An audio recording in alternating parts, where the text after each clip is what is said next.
जय करौली सरकार की। सबसे पहले मैं धन्यवाद देना चाहूँगा इस चैनल को जिन्होंने मुझे आप लोगों के सामने प्रस्तुत कर दिया है। और दूसरा धन्यवाद दूंगा मैं हमारे महावीर जी चालक महोदय राजस्थान रोडवेज अजमेर से, जिन्होंने मुझे इस दरबार का रास्ता दिखा दिया और मैं यहाँ तक पहुँच गया। क्या नाम है और कहाँ से? मैं राजस्थान रोडवेज में हूँ, अजमेर में मेरी पोस्टिंग है। युधिष्ठिर शर्मा मेरा नाम है, गोत्र भारद्वाज सारस्वत हूँ। लेकिन ब्राह्मण होने के नाते जितने भी मैंने पहले काम किए मुझे लगा सब मैंने बेकार ही किए। माँ की भी स्तुति में पहले करता था और मुझे मेरे फूफासों को मैंने गुरु धारण किया था उस टाइम, पर वो अपूर्ण गुरु थे, मैंने उन्हें छोड़ दिया। यहाँ पूर्ण गुरु की शरण में आ गया और जो कुछ परेशानियाँ थी वो ऐसी थी कि मैं कुछ कह नहीं सकता उन परेशानियों के लिए, सिर्फ फील कर सकता हूँ। मन में दोहराऊँगा तो मुझे फिर वो स्मृतियाँ याद आएंगी। लेकिन ये है कि हाँ, कोई स्मृतियाँ याद नहीं आएंगी। आज तो हमारे साथ ये है कि जो स्मृतियाँ निकालेंगी वो आज लास्ट में निकल जाएंगी। अच्छा, यूँ? खत्म हो जाएगी। बेटे को पेशी आती थी, करीबन 1 साल से बेटा परेशान था। मैं यहाँ आया, पहली बार पत्नी के साथ घूमकर चला गया, सिर्फ अर्जी करके चला गया, बंधन भी नहीं लेके गया। संशय था मन में, पता नहीं होगा नहीं होगा। दूसरी बार बेटे को लेके आया, हम दोनों पति पत्नी वीडियो देखते थे, बेटा उसको सुनता था। एक बार बेटा आया, बोले मेरे को वीडियो सिखाओ, मैं उनको वीडियो दिखाई और बेटा रोने लगा, बोले बाबा मेरे को आज ही ले चलो। मैं कहा बेटा अमावस्या में चलेंगे, उससे पहले नहीं चल पाएंगे। बोला नहीं आज ही ले चलो। मैं यहाँ आया, बाबा के सामने मैं रोया। मैंने बाबा को ये कहा कि बाबा मेरे बेटे में जो भी है वो मुझे दे दो, मेरा बेटा इसको सहन नहीं कर पाएगा। और बाबा ने मेरी सुनी, मेरा बेटा उसी टाइम ठीक हो गया और जो कुछ मेरे ऊपर था मैं उसे झेल कर मजबूती से उसको टकराता हुआ मैं आगे निकल आया। उस समय ठीक हुआ बच्चा हाथों हाथ ठीक 15 मिनट के अंदर। 15 मिनट भी मैं कह रहा हूँ, बाबा ने तो 2 सेकंड में कराऊंगा ठीक। मैं कह नहीं सकता इस दरबार की, तो मैं शब्दों में बयान नहीं कर सकता दरबार के बारे में क्या है क्या नहीं। बाबा की इतनी असीम कृपा है। एक दिन मैं बच्चे का सेठ मेरे साथ आया था, बोलने लगा कि ट्रेन की टिकट है, आप लोगों की तो स्लीपर की है, मेरी एसी की है। अजमेर से भी वो कहने लगा, यहाँ पे भी कहा, मेरे कान पक चुके थे उसकी बात सुन सुनकर। और बाबा ने ऐसी सुनी कि हमारे को 3rd एसी के टिकट में कन्वर्ट हो गए, हमारे सारे 8 टिकट जो स्लीपर के थे। मतलब वो जो मालिक था वो ट्रेन एसी में आ रहा था, आप लोग स्लीपर में थे, वो बातें सुना रहा था कि मैं तुम लोग स्लीपर, हमारे ऊपर कटाक्ष कर रहा था हमारे ऊपर कि आप लोग इस काबिल नहीं हो आप एसी में आ सको। और बाबा की कृपा ऐसी हुई कि हम सब एसी में आए। जो स्लीपर की टिकट थी वो एसी में कन्वर्ट हो गई। सारी 8 टिकट। ऐसा कैसे पॉसिबल? रेलवे की गलती हुई, बाबा की कृपा हुई, मैं नहीं कह सकता, ये तो बाबा की कृपा ही है। रेलवे को गलती करवा सकते हैं बाबा जो ट्रेन को रोक सकते हैं। वो जब वो उस मालिक ने सुना तो उस मालिक को कैसा लगा? उसको नींद नहीं आई, पूरी रात एसी में छटपटाता रहा, परेशान होता रहा। मतलब उस रात उसको एसी में गर्मी लग रही थी। जी यही कह सकते हैं। मेरे अधिकारी से ये शब्द कहे थे। मेरे एक मित्र ने, जो मेरे साथी हैं, उन्होंने कहा था, मेरी बुराई कर रहा था और खुद की बड़ाई करे जा रहा था। मैं सुनता रहा काफ़ी देर तक, जब मुझे बर्दाश्त नहीं हुआ तो मैंने साहब को सिर्फ 2 शब्द कहे। मैं कहता 2 शब्द कहूँगा। बोले क्या? आप मेरे अधिकारी हो और रहोगे, लेकिन एक चीज़ मैंने दिल की बता दूं आपको। बोले क्या? कि आप मेरे बेटे तुल्य हो, मेरे बेटे बराबर हो, मैं आपको अपना बेटा मानता हूं। और साहब ठाके मार के हंस गए और वो मेरा बंदा जो है वो निकल कर कमरे से बाहर चला गया। इससे बड़ी बाबा की कृपा और क्या होगी। सरकार की जय। बाबा को भी घर पे बिठा के आ गए, हमारी ट्रेन रुक गई। हाँ, ये तो मैं बोलना ही भूल गया। अभी जब हम यहाँ आ रहे थे तो कुछ रिस्क पड़ा था घर पे, तो मैंने कहा यार ये रिस्क घर पे पड़ा हुआ है, बाबा को बोलता हूँ, माँ को बोलता हूँ, यहाँ रक्षा करेंगे और हम चलते हैं। हम वहाँ आए तो 2 घंटे ट्रेन लेट, फिर बताया अनाउंस हुआ 1 घंटा लेट है ट्रेन। और मेरे दिमाग की बत्ती अचानक जली। मैं कहा ये क्या किया मैंने? बाबा को तो मैंने यहाँ बिठा दिया, गुरु दीक्षा में देगा कौन? मैंने कहा बाबा माँ आप दरबार पधारो, हम भी आ रहे हैं, गुरु दीक्षा लेनी है हमें। घर का तो आप सर्वव्यापी हो, वैसे ही इसकी रक्षा हो जाएगी, मुझे इसकी टेंशन नहीं है। और ऐसा बोलते ही आप विश्वास करें, ये लाइट जल रही है, ये लाइट जल रही है, ये मेरी बिटिया बराबर है। मैं इसके सर पे हाथ रख के कह रहा हूँ, सिर्फ इतना दूर जहाँ आपका ये अभी कैमरा लगा हुआ है, इतनी दूर गया हूँ, सिर्फ हाथ धोकर वापस आई हूँ और सामने से ट्रेन आती हुई नजर आई और हम बैठ गए। जो ट्रेन 1 घंटा और लेट बता रहा था रेलवे, वो ट्रेन आकर खड़ी हो गई सामने और बेटे ने आवाज़ लगाई, पापा जल्दी आओ ट्रेन आ गई है। बाबा जब घर पे बिठा दिया तो फिर यहाँ गुरु दीक्षा देगा कौन इतने भक्तों को? मैंने बाबा से यही कहा, बाबा मेरे से गलती हुई, मुझे माफ़ करना। ये गुरु दीक्षा के लिए मारे। ये भक्तों के भाव है। गुरु बाबा तो सर्वत्र है, हर जगह व्यात है। सर्वत्र है। बाबा घर पे रहते हैं तो ये लगता है अच्छा लगेगा। बाबा मेरे यहीं पे रह जाएंगे और फिर मेरे साथ, मैं कहती हूँ बाबा आप चलो मेरे साथ करौली से। अच्छा एक चीज भाई जी, मैं पिछली बार जब मैं आई थी ना, तो मैं मेट्रो में थी, 15 मिनट रह गए थे, मेरे बच्चे और भी पहुँच चुके थे स्टेशन पर, सिर्फ 15 मिनट रह गए थे। वो कह रहे मम्मी जल्दी आओ। मैंने कहा 15 मिनट रह गए ट्रेन में, अब मैं पहुँचूंगी, कोई सांस फूल जाती है। मैंने सीढ़ियों पे चढ़ते आधा घंटा लग जाता है कम से कम मुझे। अभी समझ लो कि मैं कैसे पहुंची वहाँ पर, ये भी चले गए थे भाई जी आगे, कि गाड़ी चलने लग गई थी और मैं जैसे कैसे पहुंची मैं नहीं पता। बाबा, मैंने कहा बाबा मैं तो रह गई, अब नहीं जा पाऊंगी। और जैसे मैं पहुंची गाड़ी चलने लगी पहली बार, और ये भाई मेरे इंतजार कर रहे, भाई आओ ना। फिर एक पुलिस वाला आया, कह रहा अभी गाड़ी रुकवाते हैं ना बहन जी, आप चिंता मत करो, अभी गाड़ी रुकेगी, ऐसी चलती गाड़ी में मत चढ़ना। तो उसने रोकी, पता नहीं कैसे पुलिस वाला था, कैसे एक भाई ना हाथ दिया, मेरे पकड़ के मुझे खींच लिया। फिर पीछे से ये भाई भी चढ़ गए गाड़ी में। ये तो उस दिन तो मुझे बाबा पे इतना मतलब वो था कि साथ में मुझे बाबा छोड़ने वाले नहीं है। ट्रेन चलने के बाद रुकती हाँ है, लेकिन जी। उसके बावजूद भी और ट्रेन रुकी है। उसके बावजूद मतलब ट्रेन रुकने के बाद हम चढ़े हैं, चलती ट्रेन में इनको चढ़ाया, उसके बाद ट्रेन रुकी है, उसके बाद मैं चढ़ा हूँ, भतीजों को चढ़ाया, परिवार पहले बैठ चुका था, उसके बाद हम चढ़े हैं। और वो बच्चे भी घबरा गए कि मम्मी रह गई अब तो हमारी। और बाबा के इतने वो हैं, जिसके अनुभव हैं वो बता दे। हमें तो एक सबसे पहली चीज़ बताएं। ट्रेन का एक अनुभव और बताऊं आपको। जिस भक्त ने मुझे यहाँ जोड़ा था, मेरे मित्र ने, वो और उनकी अर्धांगिनी आने वाले थे, लेकिन उनकी अर्धांगिनी चल नहीं पा रही थी। उन्होंने ऑटो वाले को कह दिया भैया हमको वापस घर जाना पड़ेगा, तू यहाँ रुकना, और ट्रेन चल दी।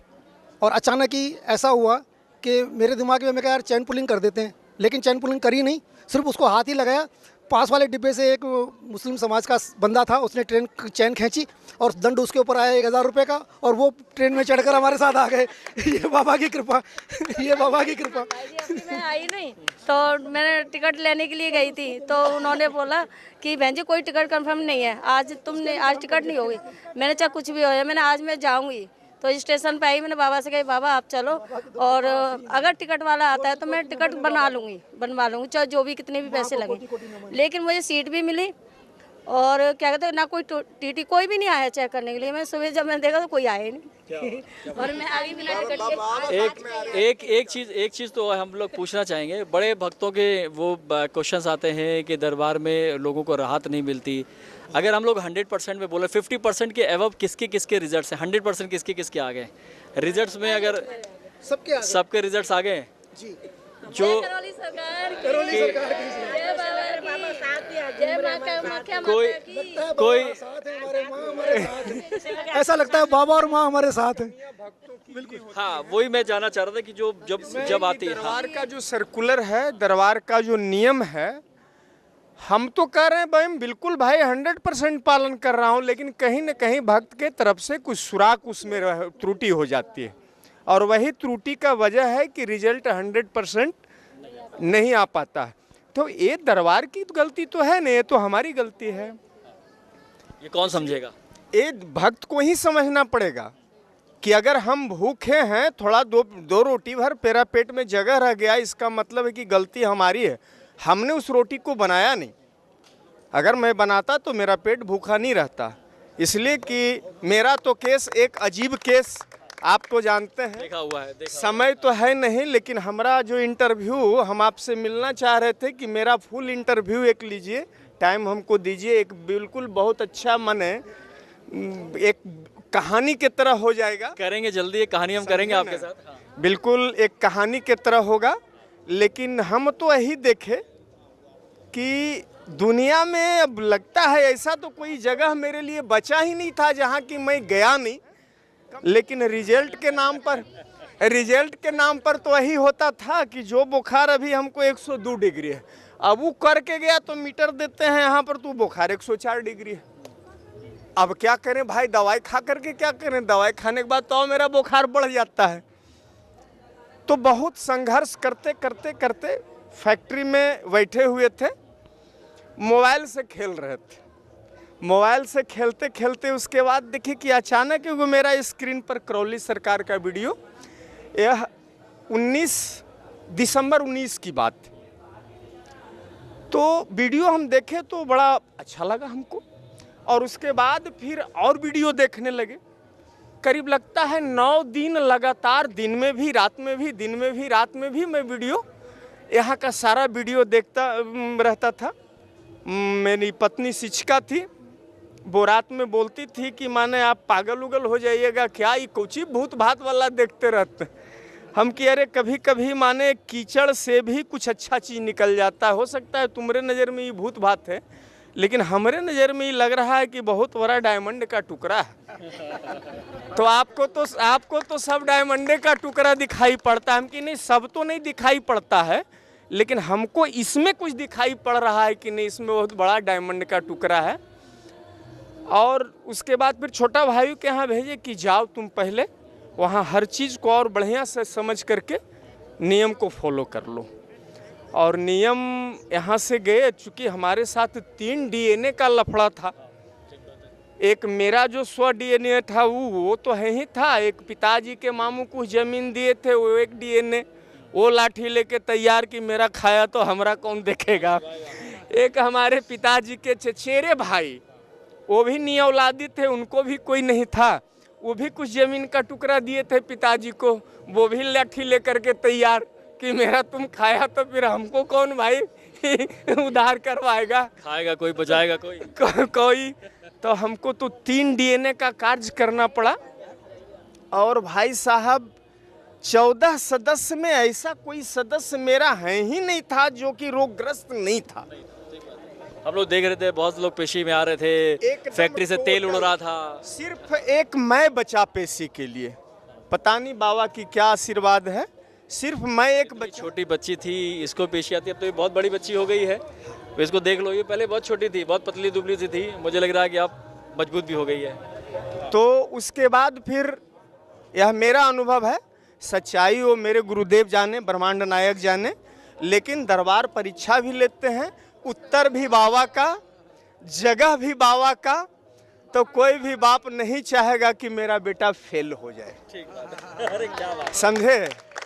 कोई भी बाप ये नहीं चाहेगा कि मेरा बेटा फेल हो जाए, लेकिन बाप ये चाहेगा कि मैं बेटा को इतना गर्म कर दूं, इतना गर्म करके तराश दूं कि सोना की तरह ढके। तो वो कहानी मेरे साथ तो करीब लगता है 1.5 साल तक के चलता रहा। तो बाबा ने जब एग्जाम लिया है तो सबके रिजल्ट 100% ही है ना? बिल्कुल, किसी कम तो नहीं है? नहीं, रिजल्ट में कहीं कोई कमी नहीं है। बाबा बच्चों के साथ पार्शियलिटी कर रहे हैं क्या? मतलब अपने बच्चों को पास कर रहे हैं 100 नंबर देके? बिल्कुल, एकदम जितना उम्मीद नहीं है उतना नंबर दे देते हैं। और क्या कहें, देखिए करीब 1 महीना पहले हमारी बच्ची, उसको भी आप जानते हैं, छोटी नाम है उसका, वो घर में सबसे पढ़ने में कमजोर बच्ची सबके नज़र में, और हम उसको सबसे ज़्यादा दुलार करते हैं। मालकिनी इस पर कटाक्ष भी हमारे ऊपर कर देती है कि उसको आप ज़्यादा कहे, हम कही तुम्हारा नज़र का फ़र्क। अब उसका रिजल्ट हुआ है 3 हाई स्कूल में वो लड़की नंबर 1 पर आई है। अच्छा, 15 दिन पहले उसका रिजल्ट हुआ है। हसुआ का 3 हाई स्कूल का रेशियो बनाया, उसमें वो बच्ची नंबर 1 पर आई है। मालकिनी को मैंने कहा कि बताओ भाई मेरा प्यार झूठा है या सच्चा है उस बच्ची के प्रति, अब इसका जवाब तुम दो। हमको तो सारा जवाब गुरुदेव के द्वारा मिल रहा है। मैंने जो मेहनत कर रहा हूँ वो मेहनत का 100% फल मिला है और मिल रहा है। आज फैक्ट्री है, जो स्थिति थी वो तो बहुत भयावह हो, तो खैर कभी सोचते हैं भी तो सिर्फ आंसू ही आता है। जब गुरुदेव के सामने ही कबूल कर लिया कि 18 करोड़, तो 18 करोड़ अगर कोई आदमी बैंक में डाल देगा तो उसका सूद भी खाए में पार नहीं लगेगा उसको, अगर ढंग से यूज किया जाए तो मेरा तो ऑलरेडी उतना जा चुका। आज के डेट में कुछ नहीं, बाबा जी का आशीर्वाद है और हाथ दोनों उनके आशीर्वाद से सुरक्षित है। तो 1872 करोड़ हमको पूर्ण विश्वास है कि बहुत जल्द हमको मिलेगा, इसमें कहीं कोई दो राय। भक्तों के विश्वास ढेर सारे, बाबा और माँ का आगे भी चर्चा करेंगे। आरती के बाद हम लोग फिर इंटरव्यू करेंगे। ये भक्त लगातार हमारे साथ जुड़े रहेंगे, फिर आगे चर्चा करेंगे, क्योंकि बाबा की चर्चा विश्राम नहीं ले सकती है, ना अंत हो सकता है। ये लगातार चर्चा करेंगे और लगातार बात करेंगे। आगे मिलते हैं। जय करौली सरकार।